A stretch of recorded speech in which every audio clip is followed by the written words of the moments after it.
Gracias a la existencia de antiinflamatorios mágicos estoy espectacularmente bien. Pero bueno, había que de alguna manera ayornarse a lo que era la temática de hoy. Que ya, mire, les voy mostrando, mire qué precioso lo que hizo acá el equipo de arte del canal, ¿eh? Esta representación de nuestra columna lumbar. Muy bonita, muy linda, para recrear un poco lo que vamos a estar hablando. Me llamó la atención el otro día justamente la publicación de un artículo haciendo referencia a una investigación de la Facultad de Medicina de Washington, en la que hace referencia justamente a la patología que se expresa a nivel de lo que es el dolor en la parte baja de la espalda, lo que se conoce popularmente como lumbago o lumbalgia, ¿no? Es como lo vemos allí en las imágenes. Ahí está, el dolor en la parte baja de la espalda. Y que es un motivo muy frecuente de consulta, que afecta a mucha población, y esta cifra realmente me impresionó. Estamos hablando de 620 millones de personas que padecen de esta problemática.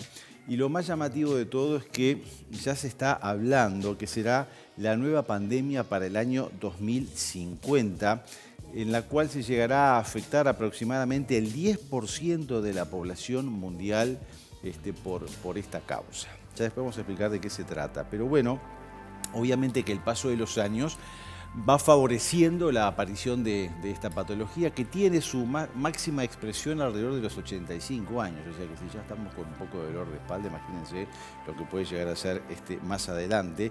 Y según algunos datos publicados en 2020, el dolor lumbar causó un total de 69 millones de años vividos con discapacidad en todo el mundo. O sea, para que tengan idea de la magnitud de este problema. Multicausal, como vamos a ver después, pero de acuerdo a la National Geographic, hay algunos factores que inciden fundamentalmente en lo que es la aparición de este problema de salud, que es la obesidad, y sobre todo también los factores ergonómicos, o sea, posturales, en lo que tiene que ver las distintas ocupaciones. La postura adoptada al momento de realizar una tarea, que no tiene por qué ser específicamente por aumentos de carga, que obviamente influyen, sino también a veces el solo hecho de estar parado por mucho rato, por mucho tiempo en una tarea, también lleva a la aparición del dolor lumbar, más allá de lo que algunas tareas específicas de esfuerzo o de movimientos o de sobrecarga de peso obviamente condicionan aún más esta dificultad.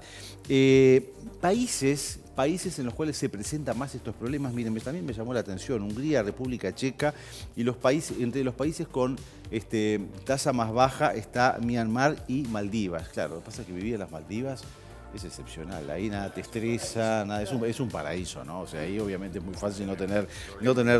Bueno, la mayor parte de este aumento será impulsado obviamente por el crecimiento de la población. A más población, más posibilidades somos, más personas van a llegar a esta problemática, a diferencia de lo que va a ocurrir en América Latina, que dice que el aumento de la expectativa de vida va a ser lo que de alguna manera justamente condicione el aumento de casos. Bueno, pero ¿de qué hablamos entonces? Dolor lumbar que tiene es como consecuencia de la afectación de todos los componentes osteoarticulares y musculares de la zona baja de la espalda, donde obviamente el eje central está dado por la columna lumbar.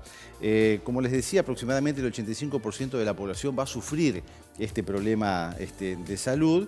Y bueno, ¿qué es lo que ocurre? Si nosotros observamos la columna lumbar, acá como tenemos en esta representación, tenemos los distintos cuerpos vertebrales, ¿sí? en lo que es este esquema, y en azul están identificados los que son los discos intervertebrales. Obviamente que los cuerpos vertebrales son estructura ósea y los discos intervertebrales son estructuras fibrocartilaginosas, que no son macizas, sino que en su interior tienen una consistencia más gelatinosa, y eso lleva a que la columna pueda hacer este tipo de movimientos, gracias a la flexibilidad que otorga. Ahí está, los discos, bien que parece que desaparece, justamente eso es producto de las características estructurales, fibrocartilaginosas y gelatinosas, vamos a decir, en el medio, lo llama el núcleo pulposo del disco intervertebral. Y después tenemos un sector posterior, que es todo el macizo apofisario, apófisis espinosas, articulares, y se genera un orificio donde yo voy a sacar el dedo por acá, por ejemplo, ¿ven? Ahí ven saliendo mi dedo, que es por donde salen las distintas raíces nerviosas. ¿Qué es lo que ocurre? Obviamente que en el dolor fundamentalmente hay un componente que tiene que ver con el paso de los años, donde se va perdiendo la estructura ósea, se va debilitando, la pérdida de calcio. El paso de los años tiene eso, y el sobrepeso hace que justamente se cargue mucho más el peso sobre la columna, aumentando el dolor. Pero ¿qué ocurre? Una patología frecuente son las protrusiones de disco o las hernias de disco. ¿Qué es esto? Bueno, este disco azul que vemos acá, que rodea, que está metiéndose entre vértebra y vértebra, tiene puntos débiles, sobre todo a nivel de este orificio, en la zona cercana a este orificio.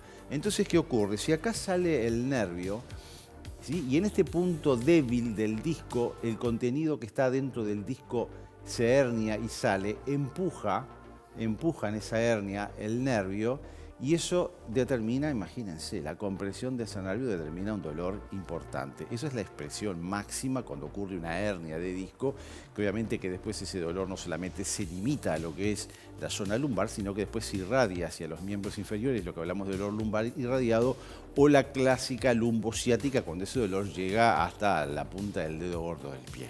Que es tremendo. Bueno, entonces, a tener en cuenta que esas son es la patología más frecuente que ocurre en la columna lumbar, y todo dolor después se asocia obviamente a una contractura muscular regional, que también aumenta el dolor.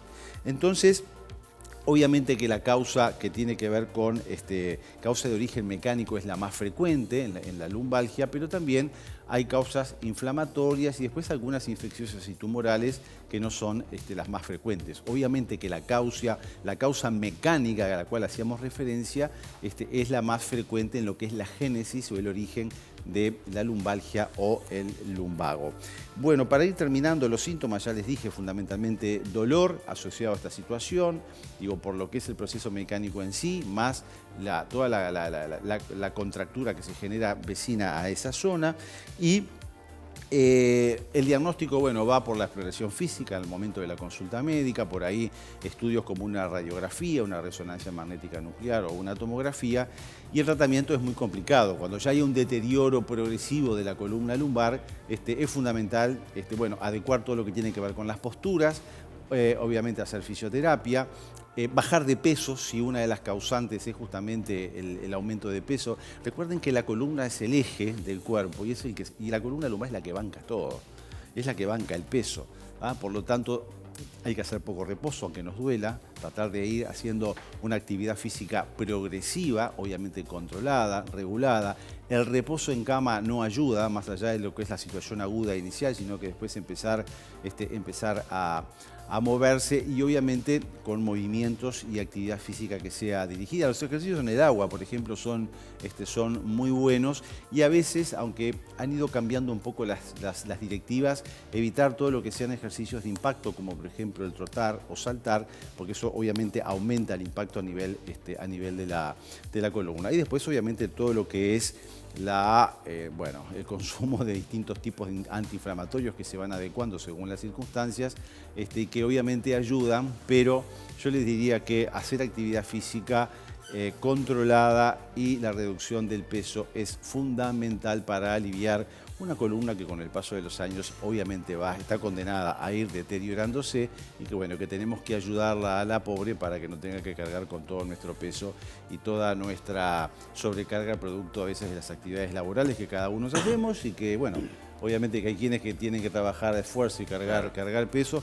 Marcelo, por ejemplo, cargó mucha tierra este fin de semana y está impecable. Está impecable, pudo ni hacerlo. yo me lo creo. Pero a veces también tiene que ver en la forma, todo lo que tiene que ver con ergonomía, es la manera en la cual realizamos el movimiento, justamente para evitar un sufrimiento a nivel de la columna. Claro, no te imaginás, vos de repente estabas muy atento a la cámara, la atención que la gran mayoría de todos nosotros le estamos prestando a lo Es que si estás hacemos explicando. capaz que si acá hacemos una encuesta, dada esta estadística, la mayoría alguna vez tuvimos, o van a tener, o tienen Igual, en este viste momento que dolor lumbar. Todos sufrimos de la contractura, Sí, pero claro. generalmente son team lumbar, team cervical. Yo soy team cervical. Cuello, hombros. Bueno, Ahí mi también es problema. muy similar lo que ocurre. También ocurren, a pesar de que es una zona que no banca peso, a diferencia de la lumbar, la postura hoy por el uso de la tecnología facilita obviamente Claro. las alteraciones a nivel de los discos intervertebrales cervicales con todas las consecuencias que eso trae, ¿no? De mareos, dolor de cabeza, contracturas, bueno, etcétera.